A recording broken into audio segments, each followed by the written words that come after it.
लक्ष्मण जी ब्रह्म शक्ति से मूर्छित हो जाते हैं। समर भूमि में जब गिरे होकर लखन उदास, हर्षनाद कर आ गया मेघनाद तब पास। जब लक्ष्मण जी ब्रह्म शक्ति से बेहोश होकर पृथ्वी पर गिर जाते हैं तो मेघनाद उनके समीप आता है। सोचा ऐसे ही उठा इन्हें ले जाऊं सम्मुख रावण के, अपने पहले रण का यह फल पहुंचाऊं सम्मुख रावण के। वो सोचने लगा कि उन्हें ऐसे ही उठा के और रावण के सामने ले जाता हूं, जिससे पिताजी प्रसन्न हो जाएंगे। पर ब्रह्म शक्ति थी और बात कुछ खेल न उन्हें उठाना था। शेषावतार की महिमा को अब तक न असुर ने जाना था। वो तो ब्रह्म शक्ति थी, इसलिए उनने उसका प्रहार को सहन किया, लेकिन शेष अवतार लक्ष्मण की महिमा को वो दुष्ट नहीं जानता था। एड़ी से चोटी तक सारा अपना बल तोल उठावे, सहसानन जब उठ सके नहीं तो मूतरा पग डोल उठा। वह एड़ी से चोटी तक झोल लगाता है पर लक्ष्मण जी को हिला भी नहीं पाता है, तो उसका मुंह तर जाता है। इतने में भी उस जगह आंधी बेग समान, रामादल से आ गया वानर एक महान। मूर्छित पड़े शरीर को सादर ना कर कीश, दोनों हाथों से उठा चला तुरंत वह कीस। अब मेघनाथ देखता है कि इतने ही रामादल की ओर से आंधी और बेग के समान एक वानर आता है और मूर्छित शरीर को शीश नवाकर कंधे पर उठाकर ले जाता है। गया राम की ओर जब वह योधा वह वीर, पीछे पीछे चल दिया सब कपि कटक अधीर। लक्ष्मण जी को ले गए अब निश्चर की आंख ने भेद लिया पहचान। लक्ष्मण जी को ले गए हाथों पर हनुमान। जब वो लक्ष्मण जी को लेके चलते हैं, पीछे पीछे सारे वानर दल उनके पीछे चलते हैं। अब वो पहचान जाता है कि जो मेघनाद वो लेके जा रहा है लखन को, वो हनुमान है। और वो लक्ष्मण जी को लेकर रामादल में पहुंच जाते हैं। लक्ष्मण जी को देखते ही गिरे लखन की देह पर व्याकुल हो श्री राम। वानर मंडल में मचा उसी समय कोहराम। लक्ष्मण जी को मूर्छित देख करके श्री राम जी विलाप करते हुए उनके शरीर से लिपट जाते हैं और सारे वानर मंडल में कोहराम मच जाता है।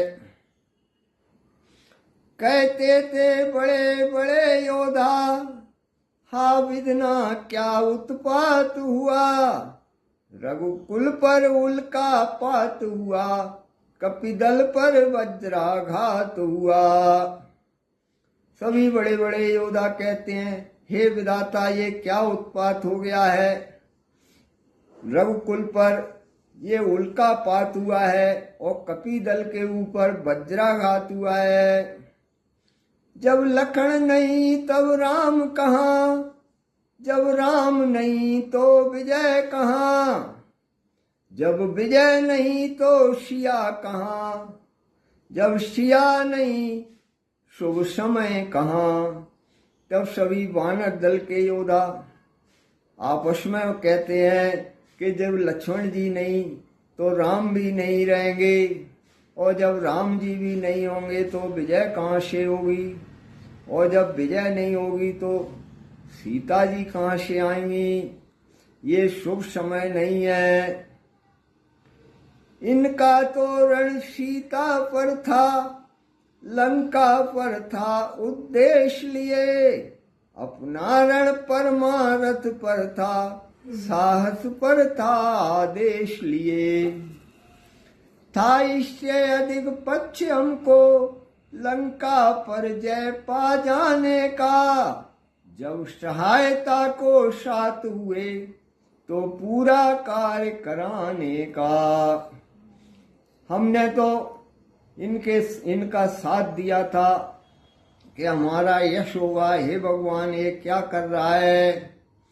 संसार कहेगा बनरों से, वन में बहकाए रघुवंशी, बनरे तो वन को भाग गए, सब कुछ खो आए रघुवंशी। सभी वानर दल आपस में विचार कर रहे हैं कि संसार हमसे ये कहेगा कि वानरों ने रघुवंशियों का साथ देने की बात कही थी और सभी बनरे वन को भाग गए और रघुवंशी भी अपना सब कुछ खो जाए। धिक्कार हमारे जीवन पर जो नाम धराए अपना हम, अच्छा है डूबे सागर में अस्तित्व मिटाए अपना हम। इससे अच्छा तो है कि अपना नाम डूबने की बजाय हम सभी समुद्र में डूब जाएं और अपना आप को खत्म कर दें। कहा विभीषण ने तभी रोको हाहाकार, अंत समय तक भी चतुर करते हैं उपचार। तब विभीषण जी सभी वानरों से कहते हैं कि तुम शांत हो जाओ, इस हाहाकार को बंद करो। जो चतुर व्यक्ति होते हैं वो अंत समय तक भी उपचार करते हैं। और विभीषण जी कहते हैं, लंका में एक सुषेण वैद्य विख्यात नाम का है अपने, वह औषधि पूर्ण जानता है, सब भांति काम का है अपने। कि हे भगवान, लंका में एक सुषेण नाम का विख्यात वैद्य है जो कि सारी औषधियों के बारे में जानता है और सभी प्रकार से वो अपने काम का है।